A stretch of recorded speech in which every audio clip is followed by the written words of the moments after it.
Menteri Agama kok gini amat sih? Desember 2020, ada berita dari istana.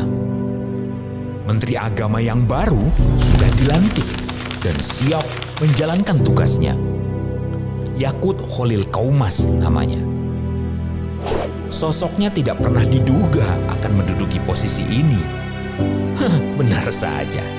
Di hari pertama saja, berita tentangnya telah menghiasi media, online, cetak, radio, bahkan televisi. Menteri Agama, kok gini amat? Begitu kata banyak orang di negeri ini. Yakut Khalil Qaumas tidak peduli. Tujuannya hanya berkhidmat bagi negeri. Saya menteri semua agama, begitu ujarnya. Tekadnya cuma satu, melayani umat beragama dengan layanan bermutu. Emang bisa?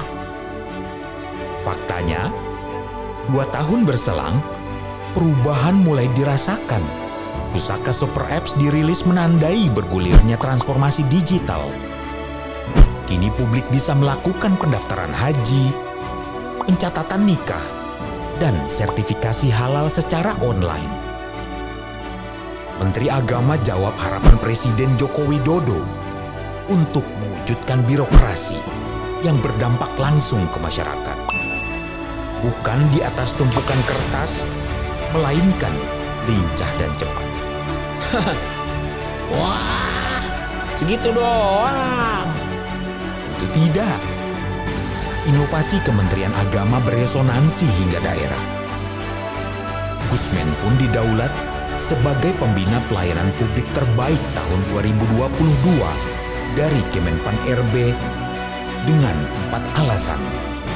Satuan Kerja Kemenak yang meraih pelayanan prima 2 tahun berturut-turut, memiliki mall pelayanan publik, memenangkan SP4N dan lapor, serta masuk top inovasi pada kompetisi inovasi pelayanan publik. Apresiasi ini diperkuat Muslim Choice Award 2022 yang memberikan penghargaan kepada Menteri Agama untuk kategori Good Governance.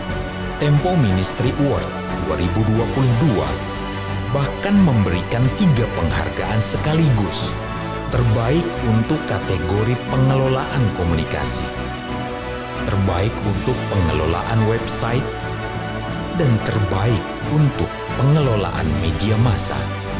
Emang apa yang sudah dilakukan oleh Gusmen 2 tahun memimpin Kementerian Agama? Tidak kurang 606 KUA direvitalisasi. Maklum, KUA adalah wajah Kementerian Agama di negeri ini. Jadi, harus segera berbenah diri.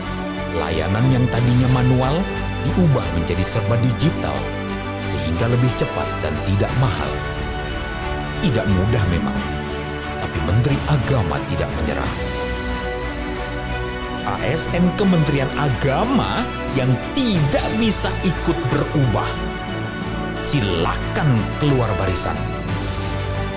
Begitu tegasnya. Duh, Menteri Agama kok gini amat sih? Pesantren didorong untuk bangkit dengan beragam program afirmatif. Regulasi dikuatkan agar pesantren bisa terus meningkatkan kemandirian. Guru-guru di daerah terluar dan tertinggal diperhatikan. Mereka adalah penjaga negeri di perbatasan. Cyber Islamic University digagas agar mereka tetap bisa belajar. Dengan pembelajaran digital, mereka ikuti perkuliahan tanpa meninggalkan para siswa yang harus diajar. Biarpun di daerah tertinggal, guru-guru jangan sampai ikut tertinggal. Begitu cita-cita Yakut Khalil Qaumas. Kerukunan umat beragama tentu jadi perhatian. Intoleransi tidak diperkenankan hadir di bumi pertiwi. Moderasi beragama dikuatkan, tahun toleransi dicanangkan, dan religiosity index mesti diperbaiki. Early warning system dijalankan Master Training Deteksi Dini Potensi Konflik disiapkan. Setiap pejabat, pusat hingga daerah, termasuk penyuluh agama, pimpinan FKUB, serta perguruan tinggi keagamaan, semua diminta dapat mengantisipasi setiap kemungkinan gesekan antar kelompok sosial keagamaan. Atas konsen dan komitmennya dalam akselerasi implementasi program penguatan moderasi beragama dan tahun toleransi, Menak Yakut diganjar penghargaan Nawacita Awards 2022 dengan kategori Tokoh Nasional Penguatan Kebinekaan Indonesia. Sebagai bagian dari reformasi birokrasi, penerapan sistem merit dalam manajemen ASN terus diperbaiki. Hasilnya, 2 tahun berturut-turut, Kementerian Agama menerima anugerah meritokrasi dari Komisi Aparatur Sipil Negara dengan kategori baik. Bahkan, pada survei indeks berakhlak yang pertama oleh Kemenpan RB, Kementerian Agama masuk kategori Best Starter Harmonis. Budaya kinerja Kementerian Agama dinilai cukup sehat. Transparansi dan transformasi digital dalam pengadaan barang dan jasa terus bergulir. Kini, e-katalog sektoral UKPBJ Kementerian Agama telah memiliki 12 etalase produk, sehingga pengadaan lebih cepat, simpel, transparan, dan akuntabel. Era baru jaminan produk halal juga dimulai oleh Gusmen.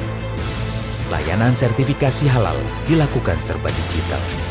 Hasilnya, lebih 800.000 produk telah tersertifikasi. Survei BRIN terhadap indeks kepuasan masyarakat terhadap layanan sertifikasi halal 2022 mencapai 88,1. Berpredikat sangat baik. Alhamdulillah, setelah 2 tahun tertunda karena pandemi, sekitar 100.000 jemaah bisa berangkat haji tahun ini. Peningkatan layanan jemaah jadi perhatian. Hasilnya, survei indeks kepuasan jemaah haji 1443 Hijriah 2022 Masehi oleh BPS mencapai 90,45 atau masuk kategori sangat memuaskan.